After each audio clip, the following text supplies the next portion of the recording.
السلام عليكم ورحمة الله. أعوذ بالله من الشيطان الرجيم. بسم الله الرحمن الرحيم. رب اشرح لي صدري ويسر لي أمري واحلل عقدة من لساني يفقه قولي واجعل لي وزيرا من أهلي هارون أخي اشدد به أزري وأشرك في أمري كي نسبحك كثيرا ونذكرك كثيرا إنك كنت بنا بصيرا. لا حول ولا قوة إلا بالله العلي العظيم. ربنا آتنا من لدنك رحمة وهيئ لنا من أمرنا رشدا. ربنا ظلمنا أنفسنا وإن لم تغفر لنا وترحمنا لنكونن من الخاسرين. وصل اللهم على محمد وعلى آله وأصحابه وأتباعه وسلم والحمد لله رب العالمين آمين.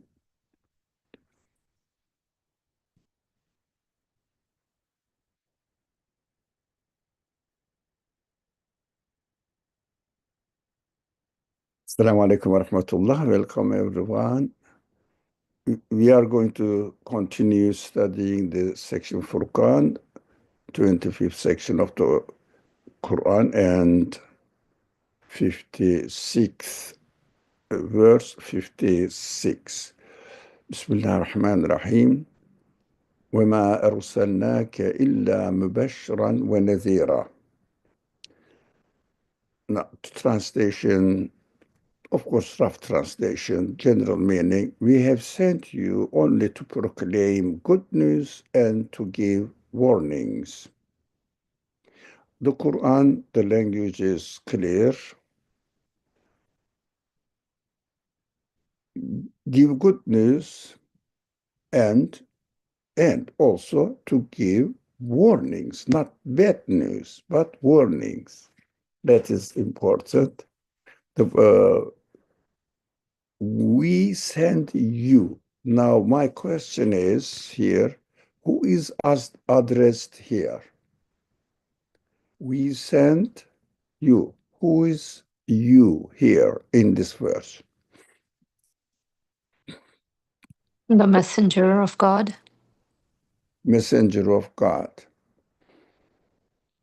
Now, if this message is sent to the messenger of God only, I'm adding it only, then it means, okay, messenger was sent for this purpose.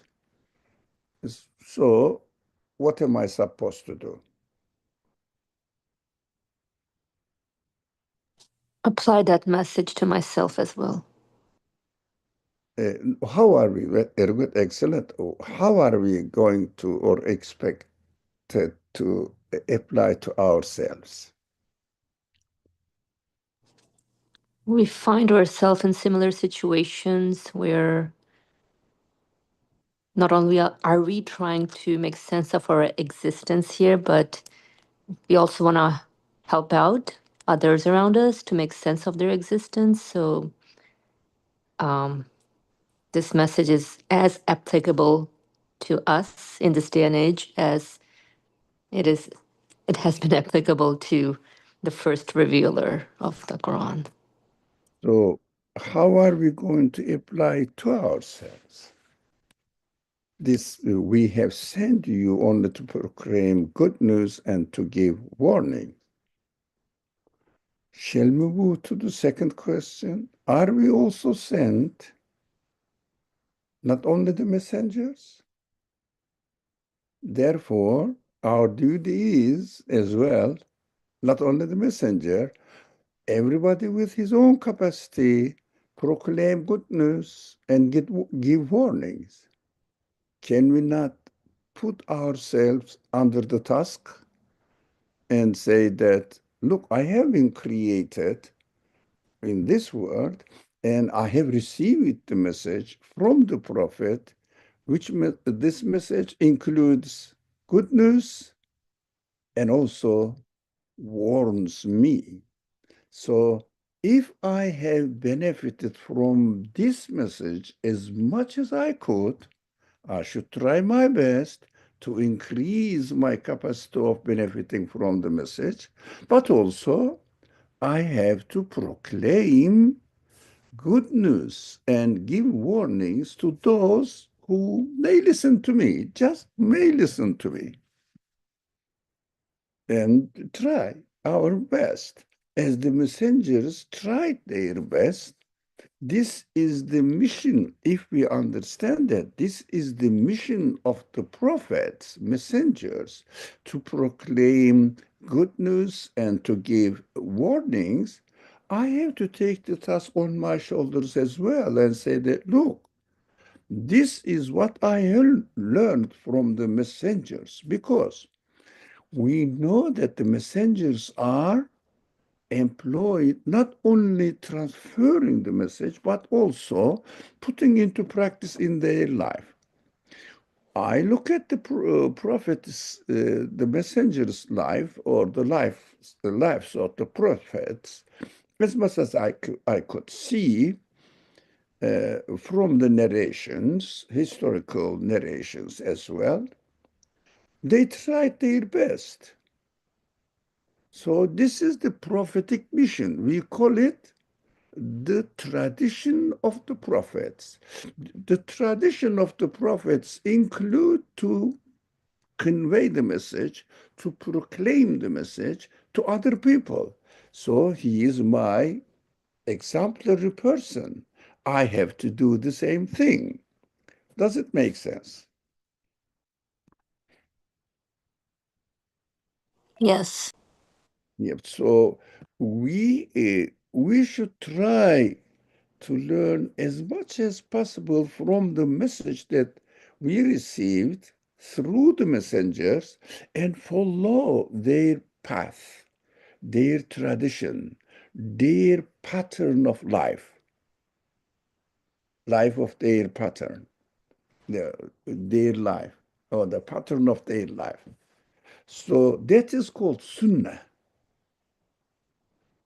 I'm trying to understand the capacity of sunnah not only in terms of, ah, I have to do this because prophet advised us to do that, but also the way the prophets, messengers lived is also our sunnah. Of course, the difference between the prophets, they received the message directly from God via the angels, that is the detail, but they received the message, convey it. After I receive the message through the prophets, that will be my mission as well. If I am convinced about it, of course. And did we get the message or any other concerns about this verse, Article 1 and 2, 1 and 2? If we are comfortable about it, that yes, we have to do as much as we can, proclaim the news and give warnings. The practical side extends to the number 3 in the screen. If we want to practice this verse, how are we going to give good news or warnings to others? Practically speaking, how did the prophets did, messengers did, as much as we learn from their life patterns? And how are we going to do it in terms of our life, in terms of the conditions of our lives? I think we have to have some sort of practical examples that, I can do this much, or try my best as much as I can do. Why not? So just give some examples. For example, how the prophet messenger's life is really as if video, taken video and transferred to us. If only we study the narrations, we will see that how his life really followed by the companions, his friends, and the following generations, step by step, almost day by day, almost. Everything he did, everything he said, recorded in volumes of books. So we have this somehow this valuable heritage from the prophet's life. So as much as we are aware of it,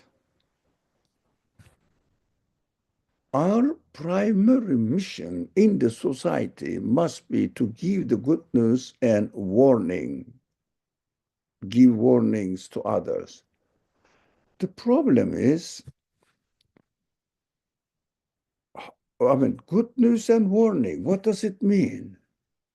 For example, how can I give the good news and warning to others?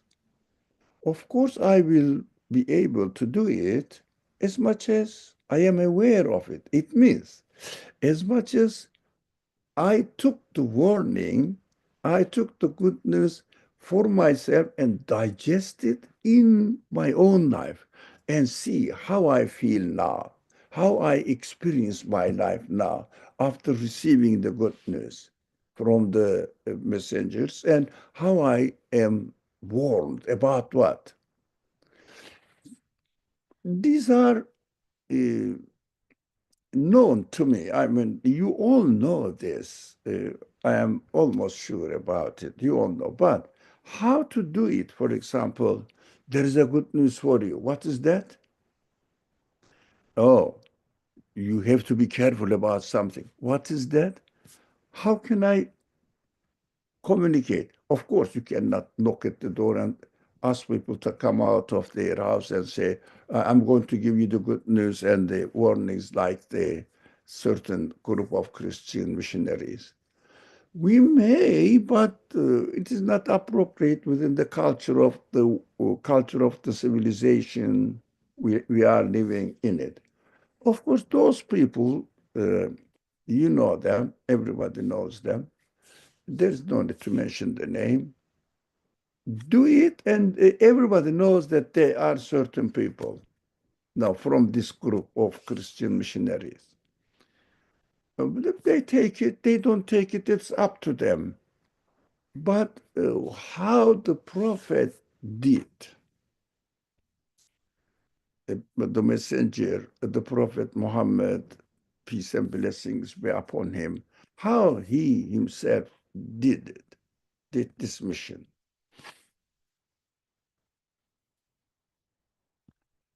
During the Meccan period, what did he do?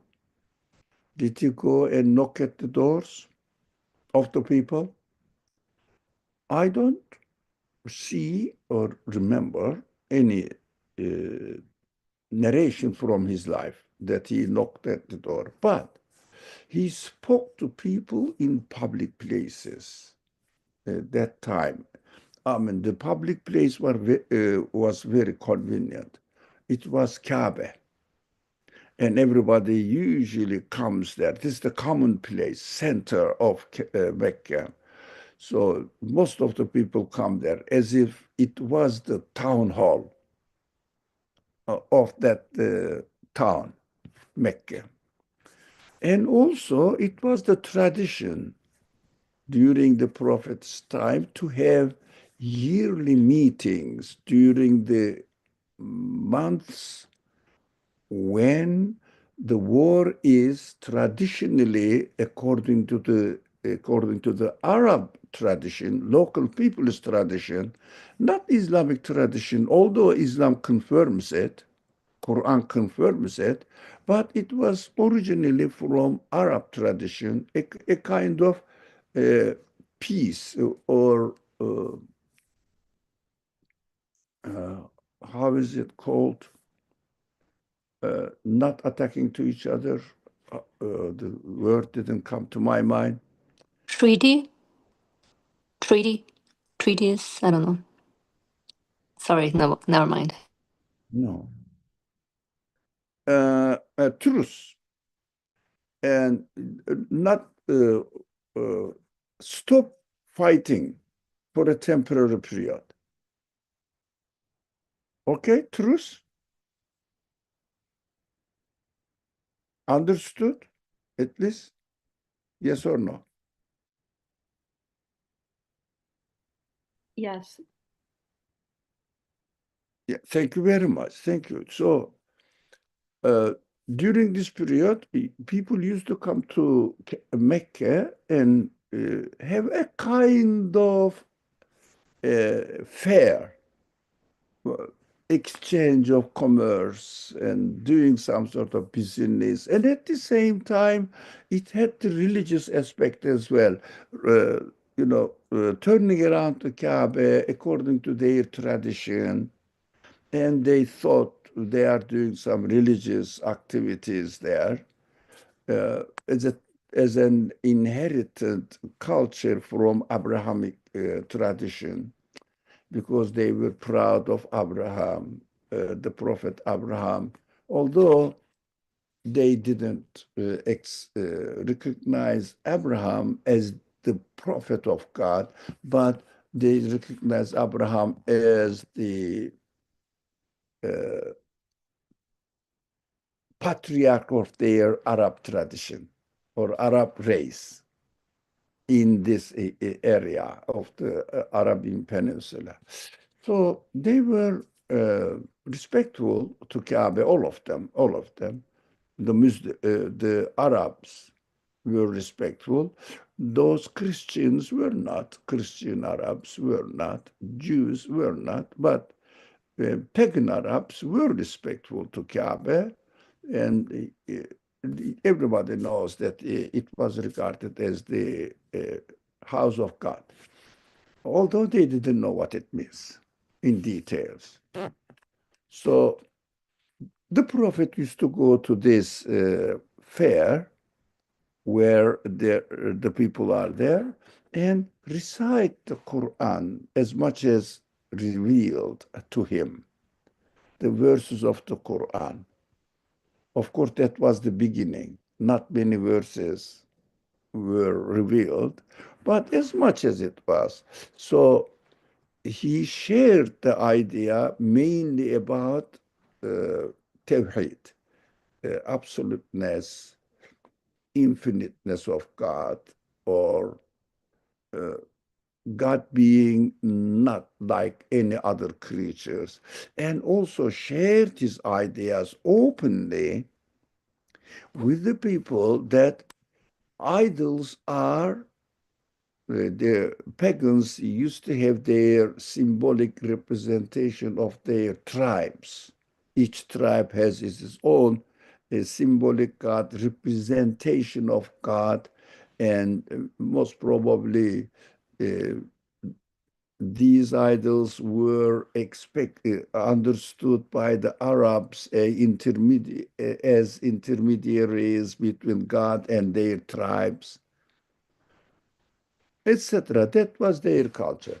And he discarded this, rejected this idea, said, the idols have no power to do anything. That is what you have done you have made with your hand.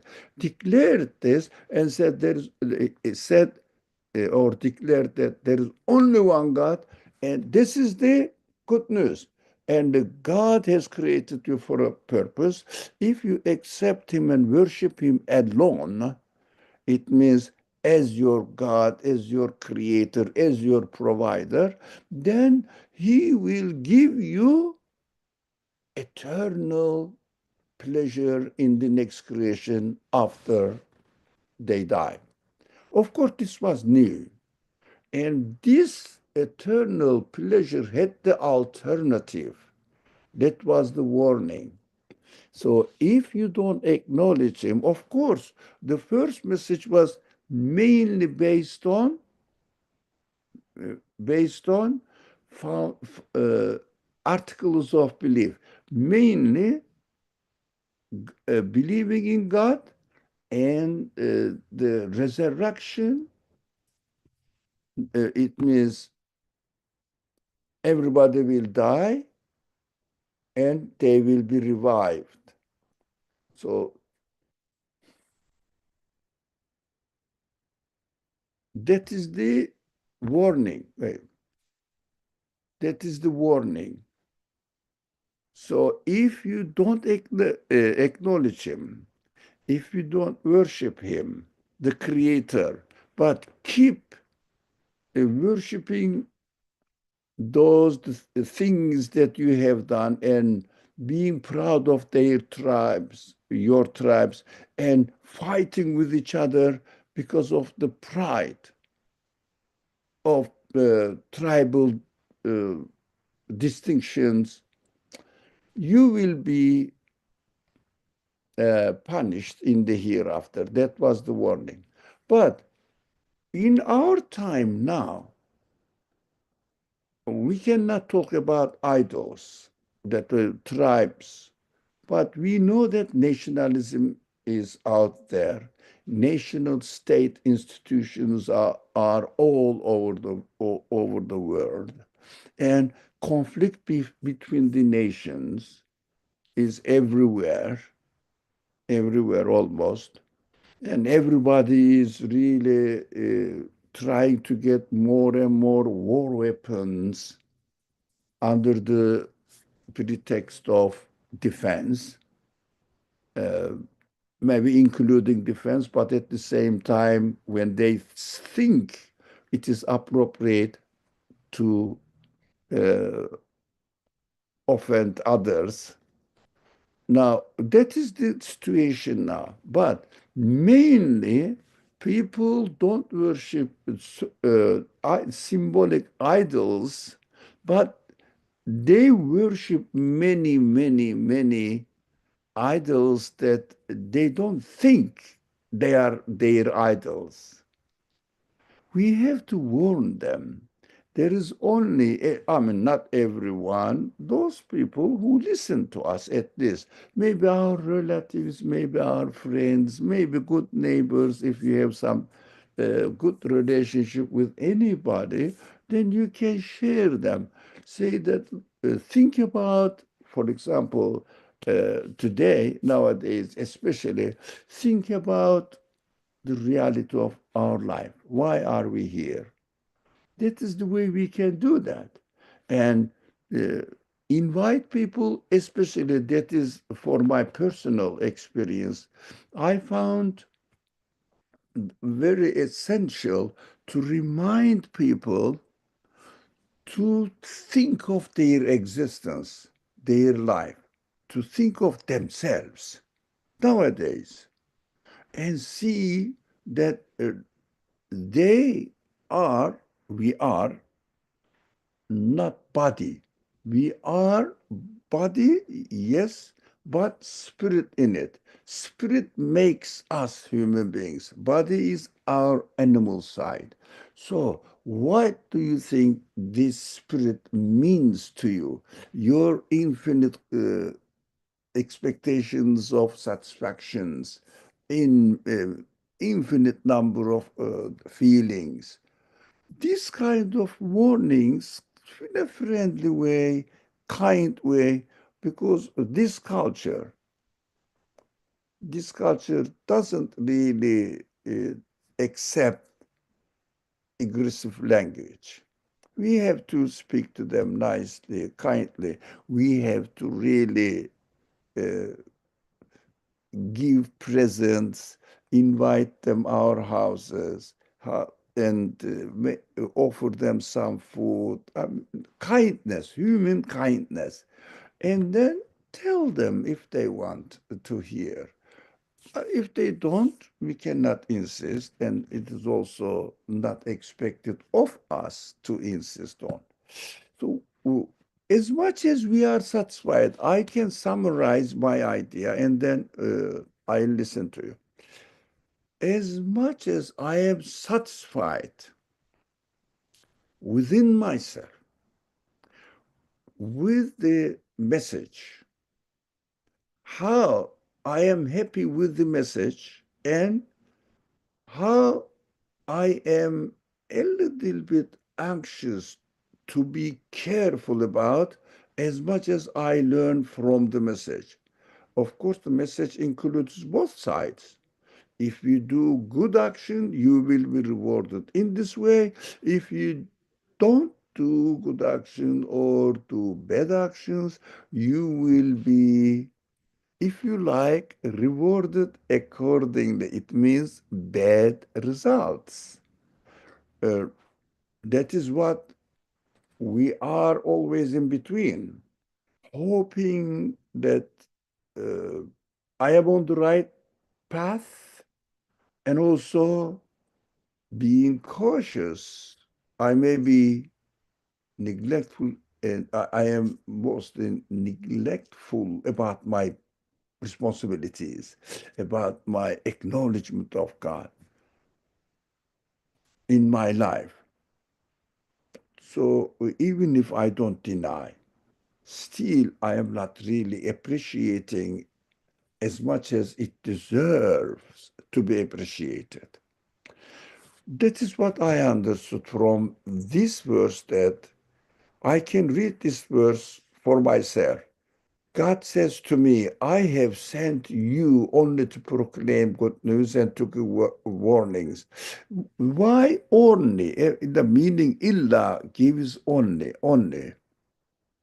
Uh, because the language of the text is, in fact, if we translate it literally, it says, we have not sent you except to proclaim good news and to give warnings.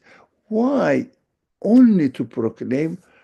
Nothing more than this. You cannot force people. You cannot push your understanding on others. Impose yourself on them. Proclaim your superiority over them.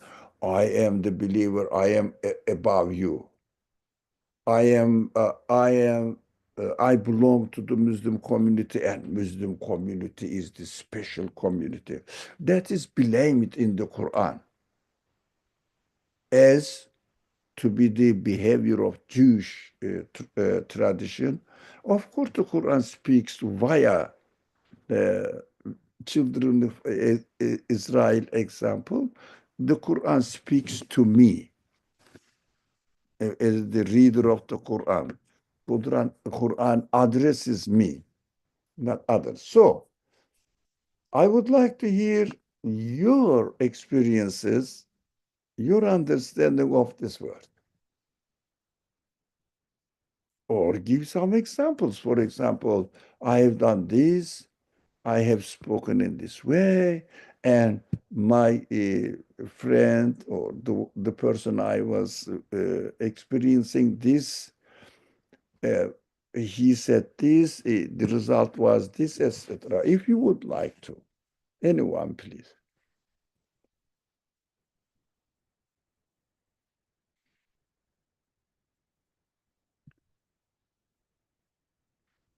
No moment. We can move to the next verse then,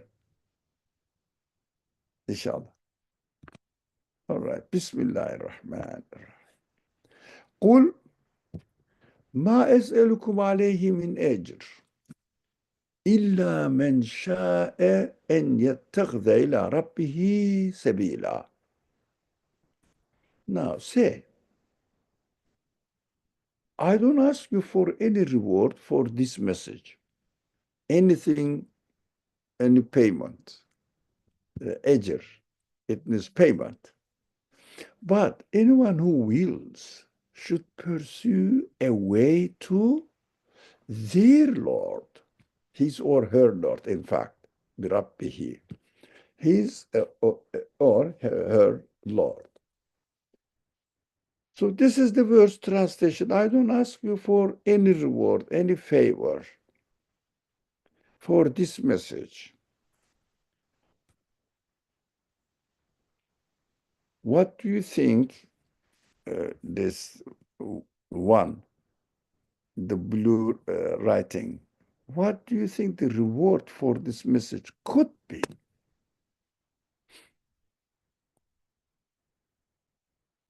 Payment, compensation, whatever you call it. Ajr can mean everything.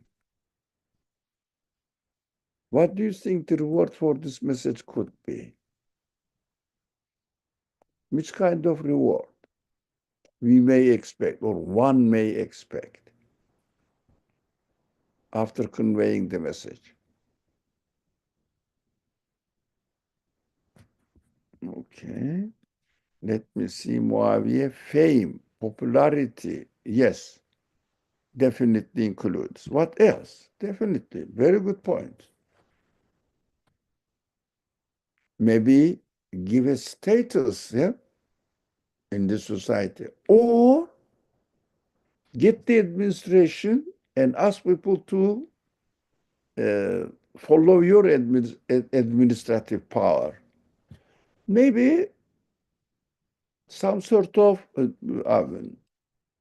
payment, like private tuition. Private, get giving some tutorship, private tutorship, and wait for some, yeah. Muawiya said that perhaps some people get egotistic satisfaction when others come to them for guidance. That is personal now. Feeling themselves shouldn't be correct. Correct. Shouldn't be. Salam Farhan says loyalty, a position of leadership. Exactly. Exactly. They are all perfect. H. Beza, anything as it relates to worldly advantage. Any kind of, yeah, I understand. Any kind of uh, reward, worldly advantage, any kind, psychological, sociological, economical, any kind of, we shouldn't have it. That is why prophets are not, that is only for prophets. But we should understand, prophets are not allowed to receive charity for themselves, for themselves. But the Prophet Muhammad, we should understand, alayhi salatu wasalam, in Medina, he was the administrator of the community. Mostly people don't take notice of it. Although we mention here, he was the administrator. People had to pay their due zakat or share in the spendings as far as the expenditures of the city life. So they used to come and give their due portion to the prophet because prophet was the minister of finance at the same time and the minister of justice, the head of the justice department, finance department, everything, administration, war or defense, relationship, public relationship, and also taking care of needy people. The social welfare, all was on the prophet because it was as if the first form of uh, liberal democratic state, if you like, nowadays, but not the democratic state like nowadays, party politics. No, no party politics. So liberal, it means everybody is free. If you want to be a Jew, you can be. And remain as pagan, you can be. Muslim, you can be. Christian, you can be. And you can come here, live, it's free. You don't have to get the visa. So this was the administration, free country. Economy was free economy, not state-controlled economy, free economy.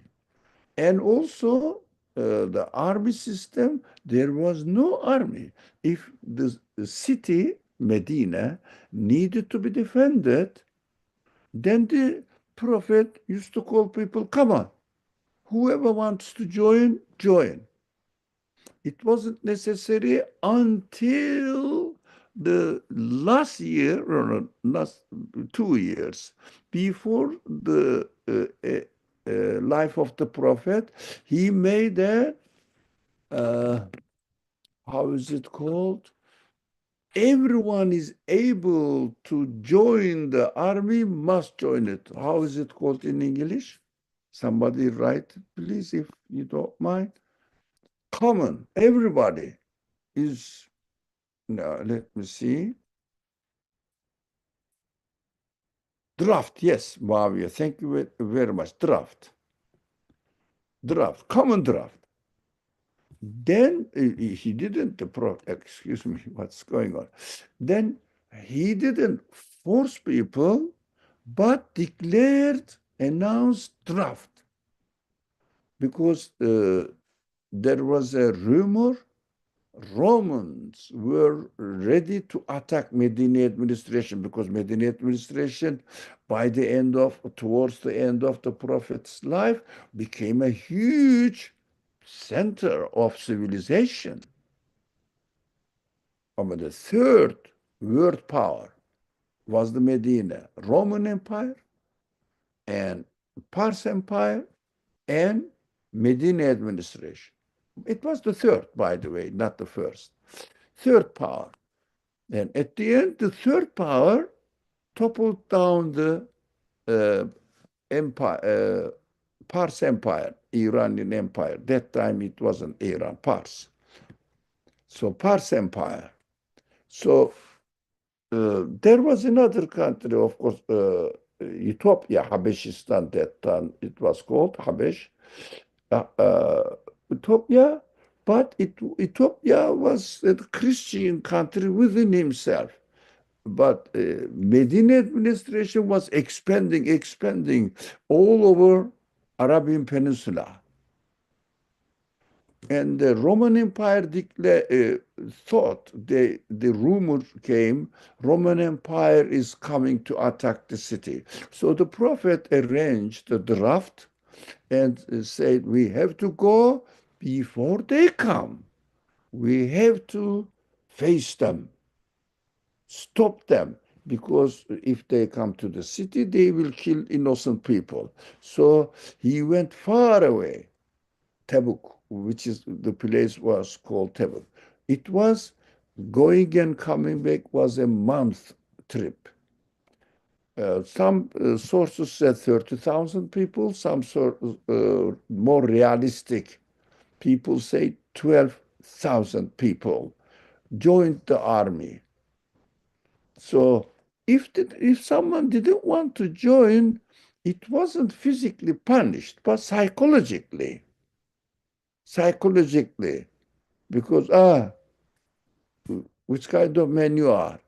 You are not defending your own properties. Now, this was a psychological, but the prophet never blamed anyone.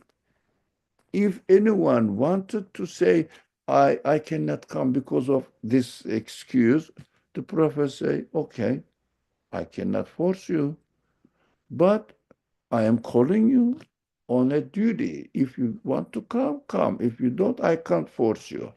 But I am calling you. Before, he wasn't really that severe. Anyways, this is the history. Why did I go into this? When our friend wrote here administrative loyalty, yes, salam, loyalty, a position of leadership. Now, the prophet didn't didn't ask for the position of leadership. Prophet was appointed to the position of leadership by the people of Medina themselves, because they knew the prophets, messengers, and revelation, receiving message from God. They knew from neighboring Jewish tribes. So they appreciate the prophet while he was in Medina. When prophet was declaring or announcing, uh, proclaiming the message to the people during this Hajj period that time, pagan Hajj period, the Medinian people listened to them, and that is what the Jewish people say, that they have prophets, they have books, and they have their own religious traditions and ceremonies uh, uh, described by God in the book that their prophet received. This one is saying the same thing. So it must be really true. And when they heard the one God, and they were hearing the same concept from the Jewish tribes, because Jews believe in one God, the creator of the universe, at least this much, creator of the universe. They strongly believe in it. The universe has been created. Those practicing Jews definitely believe in God as the creator of the universe. I don't know how much further ahead, but they really believe in the creator of the universe. Practicing Jews, of course. Now, let's come here. We should not expect any reward for our uh, message or proclaiming the message to others. Any reward. This is a very sensitive subject. Of course, the most sensitive part of it, as far as I claim, sorry, excuse me, as far as my experience taught me, uh, claiming superiority because of my religious position, knowing more than this, and expecting the others, you don't know, you don't know, I know, you have to follow what I say. This is a kind of bossy attitude. Rather, the Prophet was modest. If they asked, he answered. If he wanted to say something to somebody, he started asking questions. Would you like me to tell something about something? If they say yes, definitely they say yes. Then he told. Then he spoke to them. So, uh, for example, uh, would I give you a news that you don't know? This kind of questions. And the people, oh, of course, yes, please. Then he spoke to them. He spoke to them. All very occasional senses, he called people and invited them like this. One of them is very famous. Everybody knows here. I will just cut it short to you. One day went on the hill, one of the hills of Mecca, and called. They have their own special way of doing announcement that I'm going to give you a very important news, very important news. They call it Ya Sabaha, Ya Sabaha, so, this kind of tradition. So the people said, oh, there must be something very important. And they found out that I mean, believing or non-believing people, they said, Muhammad is calling us. It must be true, because he was very famous for his trustworthiness. So, yeah, if I tell you, he said, very famous but beautiful, beautiful way of conveying the message. There is an enemy ready to attack you behind the hill. Would you believe me? They said, yeah, we have never heard you telling something lie at all. You were always honest with your words and your behavior. Then he started saying, there is hereafter, and your worship of idols has no meaning. Started giving the message, and worship only the Rabbul Alamin, the Lord of the universe, Lord of the world. This is the occasional case appropriate to his position That time in Mecca. And in Medina didn't do this kind of things because he was the administrator. He was really distributing, uh, sorry, uh, teaching the message to others and also practicing in his personal life. That is why in Medina period, he didn't do such things as he did in Mecca. He was studying the message as much as he received the verses from God, to study them, teach them, and give them fundamental message of the revelation as much as he received that time to the people who are ready to listen to him in a house where they were secretly getting together. But in Medina, everything was open. He didn't teach the Quran personally uh, like he used to do in Mecca, but in Medina, he taught the Quran practically in his life, practically. And occasional cases, oh, sorry, excuse me, not occasional cases, on occasions, he was teaching. Something happens, somebody comes and asks the question, and the people talk about something. On occasions, he was teaching. There are various ways of conveying the message. Okay, we should have no reward for the message we convey. It means, first of all, for myself, I am teaching you, never claim superiority because of your religious knowledge. Never claim superiority. That is hard. Of course, never expect for payment in return. But uh, nowadays, the living conditions change. Those people, for example, if you have an organization and invite somebody, they expect to give a talk, they expect certain amount of honorarium because of the expense of travel and other cases. And also, he, he has to take care of his family. He doesn't have any other profession, but prepares the talk for the community needs. The living conditions change. I mean, we cannot really say that they shouldn't get any payment. Like the teachers now, they get their payrolls, don't they? So they need some sort of income to support their family life, their personal life, all expenses of life. We know that. But it should not be aimed at.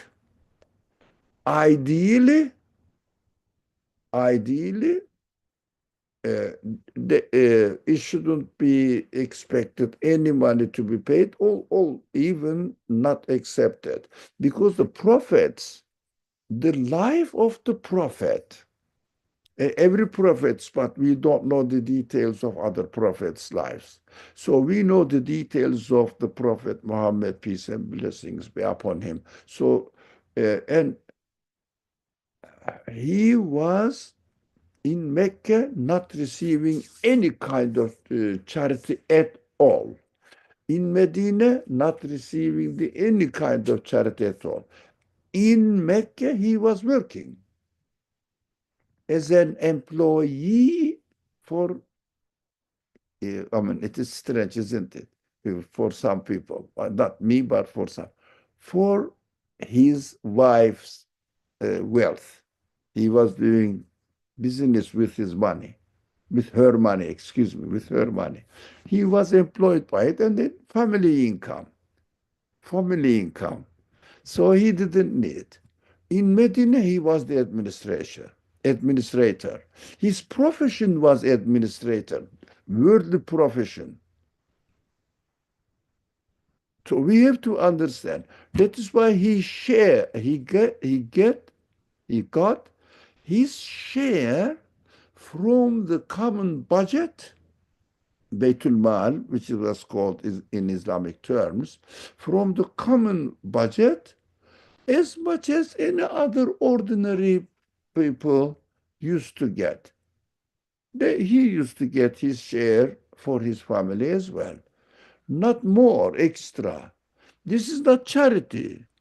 This is a kind of professional payment or payment for his profession.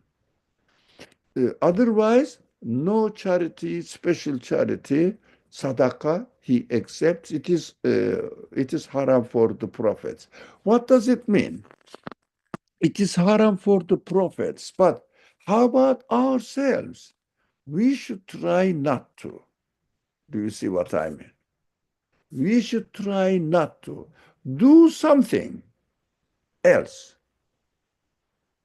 Do something else as your profession, and your religious activities or proclaiming the message to others must be free of payment at all.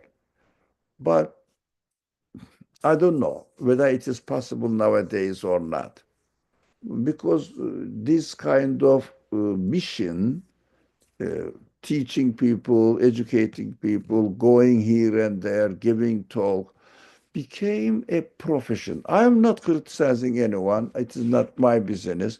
But at least as far as we are concerned here, uh, uh, we should not expect any appreciation. Especially we should be careful not to pick up a superior position. That is, I am very sensitive about it. Whether I am successful or not, I don't think so. But I feel that never get this superiority position imposing other people. That's what I understood from this verse. Okay, human being. I'm reading the second one. Would you like to share any of your ideas?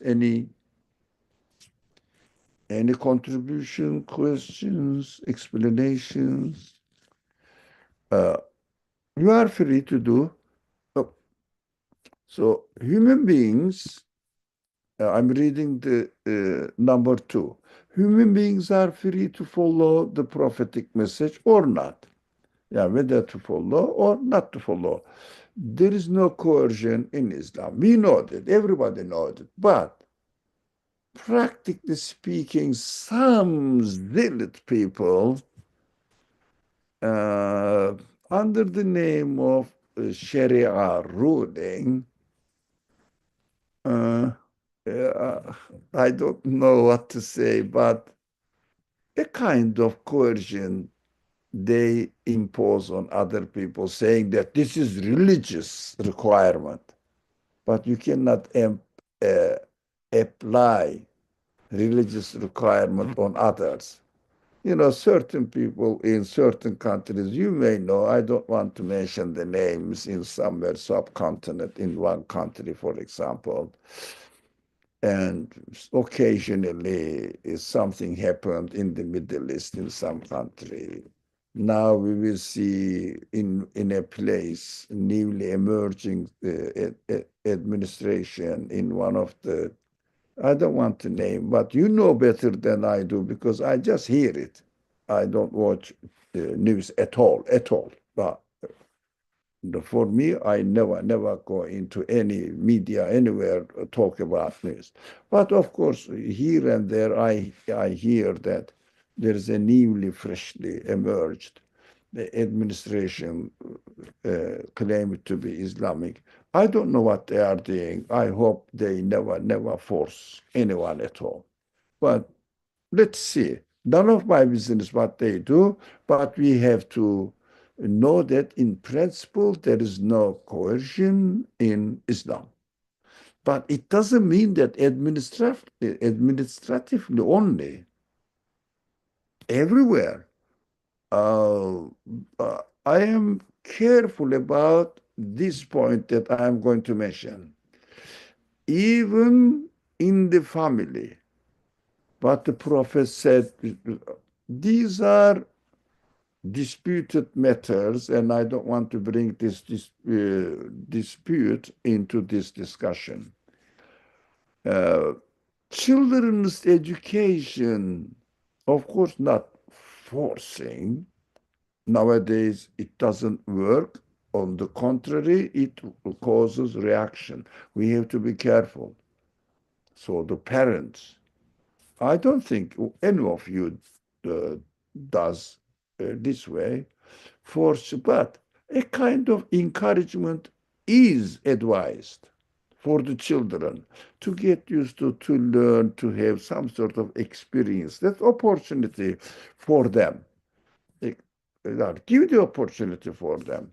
But, for example, forcing your husband, your wife, no grown-up children, I don't think it is included in these narrations, the doubtful narrations, disputed narrations. I don't want to go into fiqh matters, but in principle, we never practice coercion on anyone, including family members, in principle. But special cases, but special case doesn't mean that I'm going to force my wife or my wife will force me to do this and that religiously. No. But maybe in newly grown up children, newly, uh, I'm doubtful about it because it needs interpretations. All these narrations, hadith, not many, but a few hadith narrations, as if it sounds like you have to force your children, especially the one of them is narrated. Of course, you expect narrated from whom? Omar. So, so there is. When, for example, there is a verse in the Quran, warn your people when they're ashiratic.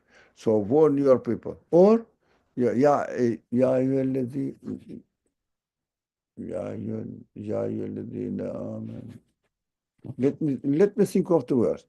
Uh, fet, fet.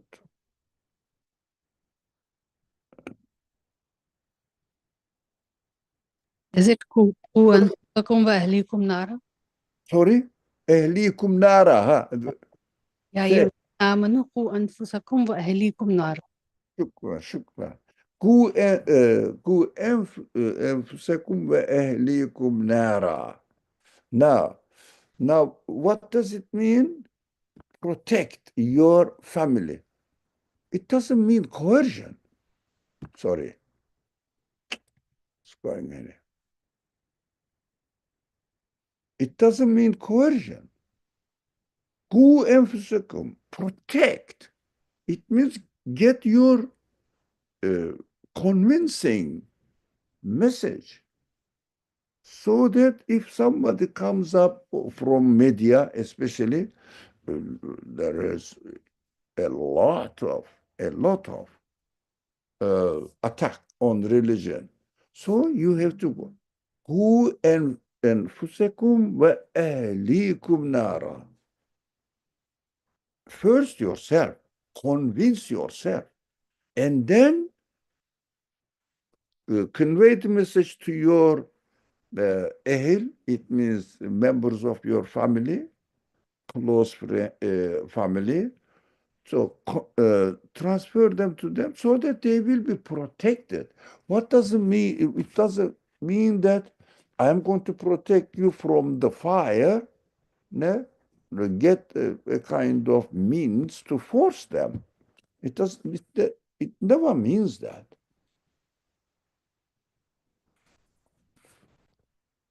Do you agree, or we have to do something more, do you think? Sarah says, agree. Protect them. It means give them evidence. give them convincing message so that they will be protected. You cannot really physically force them, especially nowadays. Anybody, even the primary school children, have their telephone and they can watch everything. They know everything. Their friends have, even if you don't give them the telephone, their friends have. Okay. Lastly, the times, I touched here and changes it. Lastly, let's go this one. The difference between Sebil and Srat. I think we talked about it while we are studying the Fatiha. So I will emphasize on it. إلا من شاء أن يتخذ إلى ربه سبيلا. This ربه and Sebila is a beautiful positioning here. First of all, let's talk about Sebil. Sebil means the path goes specifically to your house, not the general road. No, specific for your usage. It means according to your characters. Appropriate your way of understanding, appropriate your way of connecting yourself to God, not according to your character, appropriate to your character. So don't force you to imitate others. According to your character, you follow a way of learning, practicing your religion. But it doesn't mean that I'm going to pray as I want. No, no. The method you are going to use it will be according to your character. Some people learn it by reading. Some people learn it by watching. Some people learn it by listening. Some people, all of them. So some people love going to go to general conventions. Some people just take a private tuition from a private teacher in their neighboring neighboring masjid, or the masjid in their neighborhood, and get this teaching from the person who teaches, and if you think that it is good for you. So everybody has his own way of life and appropriate to their character. We cannot generalize it. Another, it goes with Rabbihi. It is very interesting. Look at this. His Lord, her Lord. It means, excuse me, Rabbihi, he is her Lord, as they understand who their Lord is. As you perceive, as you want to see. Some people like Omar, the Caliph Omar, Emir al-Mu'minin Omar, harsh character. Some people have soft character like Abu Bakr. Some people are very compassionate to their families like Uthman. Some people love knowledge like Ali, Imam Ali. So everybody has his own understanding and communicating with their Rab. So although Rab is this one Rab, absolute Rab, excuse me,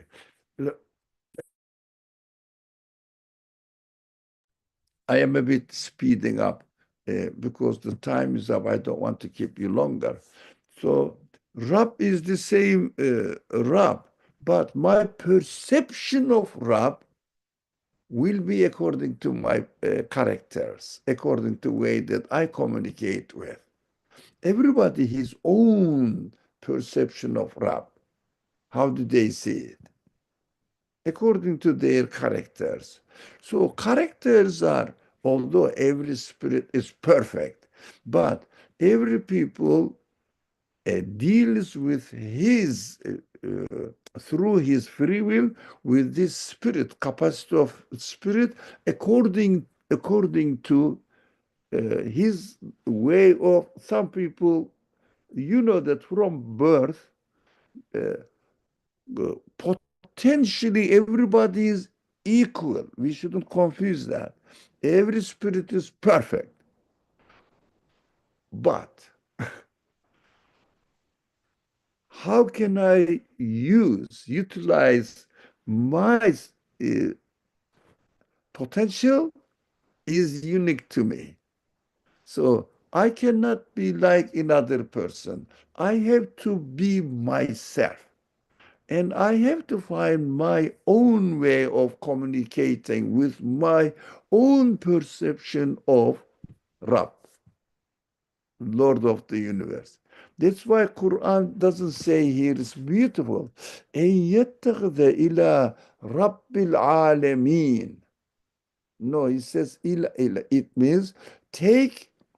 They should pursue a way to the Lord of the universe. No, in this verse says no, your own Lord. It means the way you perceive it. You understand and you believe in and you want to communicate with. So this will be your perception, and the way you communicate with your creator must be appropriate to your character. So you don't really, uh, one shouldn't experience tension in his worship of God. I must do like this friend is doing, this person is doing. Don't force yourself. Look at it, learn it, and do it as appropriate to your character. That was my last comment about this verse. Would you like to join with your experience, understanding, any? Otherwise, we should stop here, inshallah, for today. Bismillah ar-Rahman ar-Rahim. Dr. Ali, Assalamu alaikum. You said that you covered before the difference between Sirat and Sabil. Can you just hint to that difference? Uh, I will. Very, very shortly. I know it's the end. No. The time is up. Otherwise, I would. But it doesn't mean that I'm not going to say anything. We studied the section Fatiha great extensively. How many? Only Fatiha. How many weeks? I don't know. Maybe 2 months. So there, Srat and Sabil. But Srat is a general highway protected by the side, whatever they call them. You cannot go out there. But there are many lanes in it. So, but in a general highway. But Sabil is the way you step on more. For example, somebody has a way to go to the masjid from his house, right? It is not Sirat, it is Sabil. Now, that is my path. And that's why I follow here. Always go and come back, go and come back. That's my way. For example, your driveway. So this is for you. That is Sabil. But Sirat, there is also Tariq. That is a hard work. Uh, let's say it is not Sirat, it is not Sabil. You have to be consistent in this way. That is Tariq. This much is understood. But I But it can, gives me an idea. Jazakallah khair. I'll have to go back to Fatiha, inshallah. inshallah, Fatiha it was a good study. I benefit a lot. After, please go ahead. It was the same question. I will also refer to the Fatiha section. Thank you. Yeah. بسم الله الرحمن الرحيم سبحانك لا علم لنا إلا ما علمتنا إنك أنت العليم الحكيم وآخر دعوانا الحمد لله رب العالمين بحرمة سر سورة الفاتحة.